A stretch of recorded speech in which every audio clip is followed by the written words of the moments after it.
Welcome back to the Lucas Oil Slick Mist 200. We are under our 5th caution, and this time, well, the spotlight has been on her all evening. And this time it is the 7 of Danica Patrick that brings out our 5th caution. We're going to show you just what happened. Watch this now. That's Tommy Joe Martin's right behind. Tommy Joe Martin's.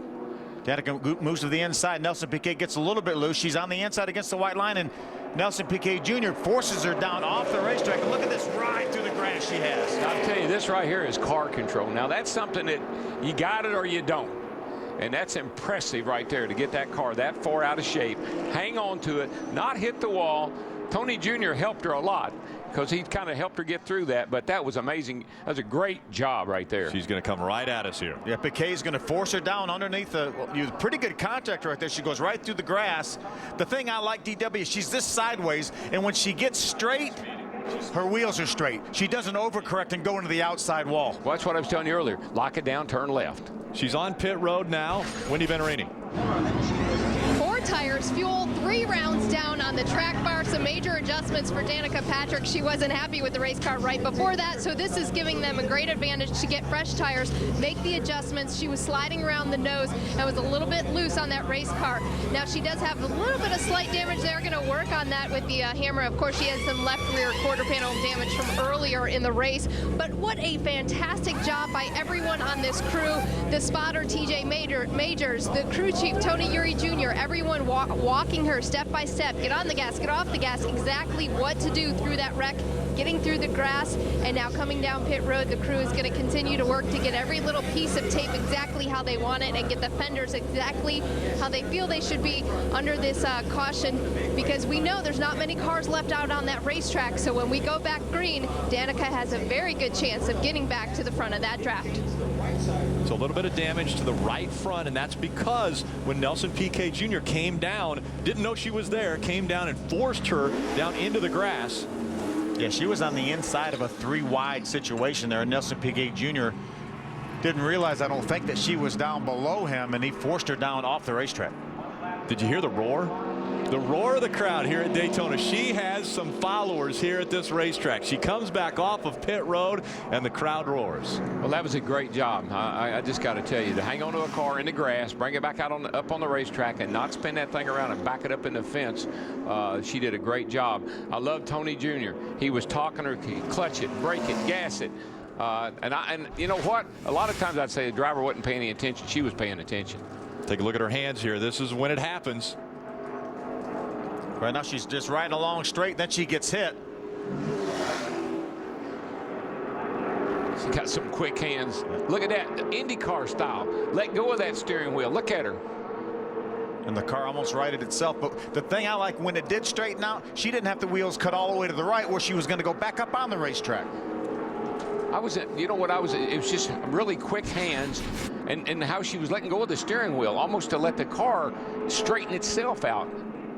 Got another right front there, Sherm?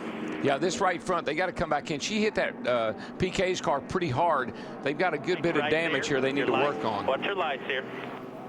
Do whatever you got to do to get it straight. Keep me posted where it's at. Wendy. Danica Patrick does have to come back down pit road. There was a right front fender rub going on, so Tony Uri was not happy with what he saw as she comes down, and they are going to clear that fender a little bit more, get some more fuel in it, and keep in mind her spotter. They have a couple spotters here at Daytona. The front stretch spotters, Chip Ross, the back stretch spotters, TJ Majors, and of course they have Kelly Byers also on the back stretch giving advice throughout the day. So Danica Patrick has done everything she needed to do up to this point. The only problem was that fender damage, and it looks all clear. Tony Uri gives her the go. You know, one thing about her right now, she's mad. She's mad she got taken out. That's exactly right. She might be mad, but she's probably pretty happy too. She's going to want to get up to speed as quickly as she can, because they're going to be coming out of turn number 4, and the field will be getting the green. She will be wide open going down the backstretch. Yeah, I still don't think they got that right front fender right where it needs to be, and that's a critical part of the aero package on these cars. So the pace car makes the left turn onto pit road, and that puts the field back in the hands of Bobby Gerhart. Mark Thompson just behind him. Allie Owens, Joey Coulter, John West Townley are top 5. Green flag back in the air. Well, Gerhart can get, he got a great jump on these restarts. Now he's going to have a lap car in between he and Thompson. So that's Mikey Kyle in the 25 car. Remember, Mikey Kyle is a teammate to Mark Thompson and Ellie Owens in one of the 5 Inter Indy cars. Looking to the outside. Allie Owens running in that 3rd spot. There's Joey Coulter right here with the Ripet car running in the 4th spot. 25 needs to ease out of the way, ease out of it and let these guys get by now. That's Mikey Kyle. Here looks like a run for Mark Thompson. I wouldn't do that. You're going to get freight trained. Thompson looked to the outside, but again, Gerhardt using all the racetrack. He moves all the way up the racetrack to stay in front of that 66. Allie Owens has got, Thompson's leaving a door open for Allie. She's going to stick her nose in there and he's going to try to come down. That's going to be our next caution. We're getting close to the end here. We have 23 laps to go, and with all this playing nice is going to go out the window here in a little bit.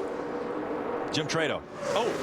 Hey guys, Mark Thompson under caution was talking to his crew chief. He said, I'm better than him through the tri-oval, but I can't get lower than he does. He's sucking on the yellow line. His crew chief, Tony Labrati, said, do what you need to do. I don't care where you pass him. You know where his weaknesses are. You've got the race car. It's in your hands now. But Mark Thompson closing in on the 5 of Bobby Gerhardt, thinks he's better through the tri-oval, and that's right where the finish line is. Well, we've talked about Danica most of the race. You got to give a tip of the hat to Allie Owens, too. Here she sits running 3rd, very patiently sitting there. And if Mark Thompson's not careful, she's going to be right by him. We talked about Allie on one of our NASCAR live show and said that we may have a female win here at Daytona, and it might not be Danica. It may be Allie Owens. She's in a great position right now. She really is. Joey Coulter tucked in behind her. Then it's John West Townley behind Joey Coulter. James Busher, your pole sitter and early leader of this race, is back to the 6th spot. Justin Marks 7th. Patrick Sheltra 8th. Ricky Carmichael is 9th, and Steve Arpin rounding out our top 10. That 51 car really surprised me, Phil. I thought he would drive to the outside, go right by these guys and get problems. No. Is that the 06? Over and over, it's the 06 of Barry Fitzgerald, and he comes to a stop. He's already taken the window net down. Yeah, that was coming out of turn number 2, I believe. Yeah, it is. You see him moving around in there. It's a good sign. It looks like he's trying to get unbuckled. Safety crews to him quickly.